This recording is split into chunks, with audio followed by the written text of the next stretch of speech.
No contexto histórico, o período chamado de Era Pós-Industrial é marcado pelo crescimento do setor de serviços e rápido aumento da tecnologia de informação. Conhecimento e criatividade tornam-se matérias cruciais e passam a ser mais importantes que a simples execução de tarefas. O momento de inquietude política e de caos econômico, onde a industrialização e as novas tecnologias lançam o artesanato numa crise inédita, fazendo do artista um intelectual apartado da produção industrial.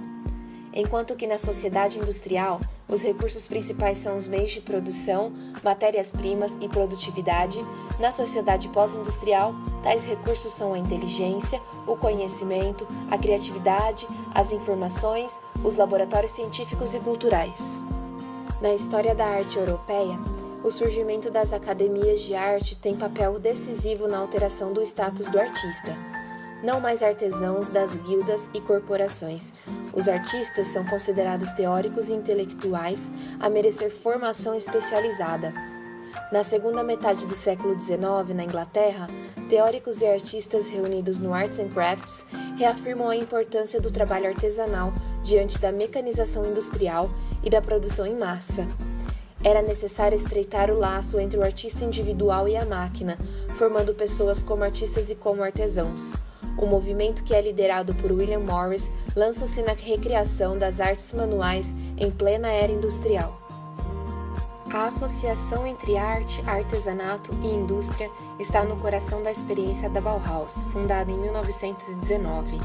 Ao ideal do artista artesão, defendido por Walter Gropius, desde a criação da escola, soma-se a defesa da complementaridade das diferentes artes sob a formação do designer e da arquitetura, o que evoca uma herança medieval de reintegração das artes e ofícios.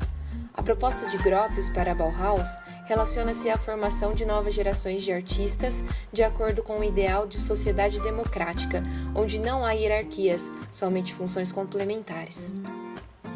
A Bauhaus teve uma orientação artística que criou um movimento cultural importante e se estendeu por toda a Europa.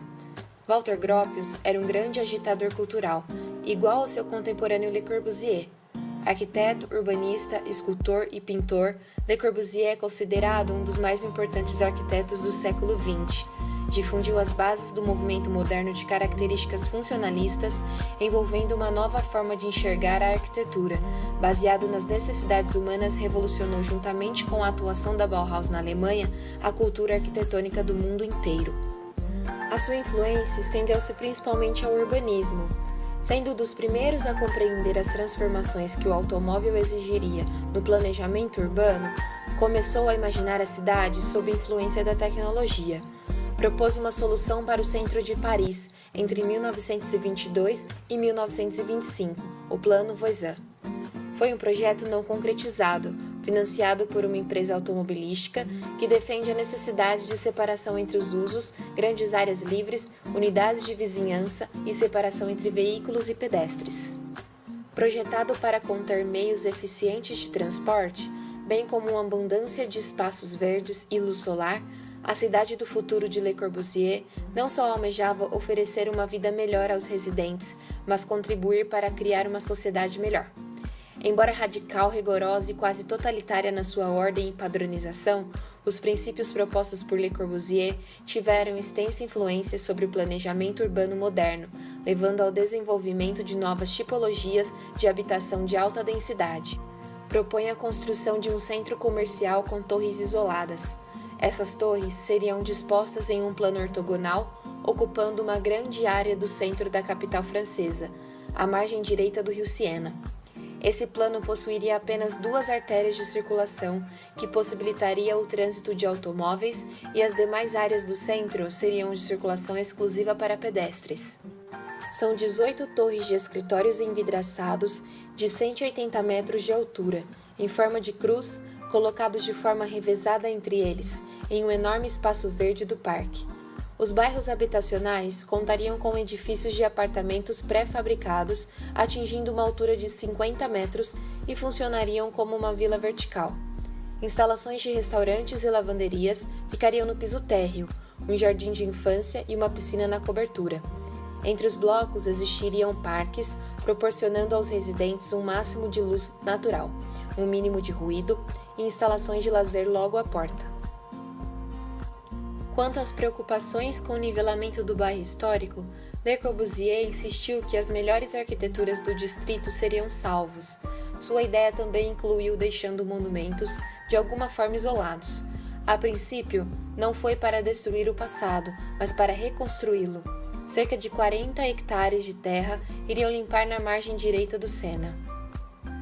Diante desse cenário revolucionário inicial da arquitetura moderna, foi realizado em 1933 o 4º Congresso Internacional de Arquitetura Moderna, realizado em Atenas. Tendo como tema cidade funcional, discutiu os aspectos da arquitetura contemporânea. A Carta de Atenas foi o manifesto urbanístico resultante do evento. Redigido por Le Corbusier, define praticamente o conceito de urbanismo moderno, traçando diretrizes e fórmulas que seriam aplicáveis internacionalmente. A Carta considera a cidade como um organismo a ser concebido de modo funcional, na qual as necessidades do homem devem estar claramente colocadas e resolvidas. Analisa o estado atual e crítico das cidades, propondo aspectos que deveriam ser respeitados para a melhoria da estrutura urbana. Consolida-se, então, como um documento sobre teoria e metodologia de planejamento.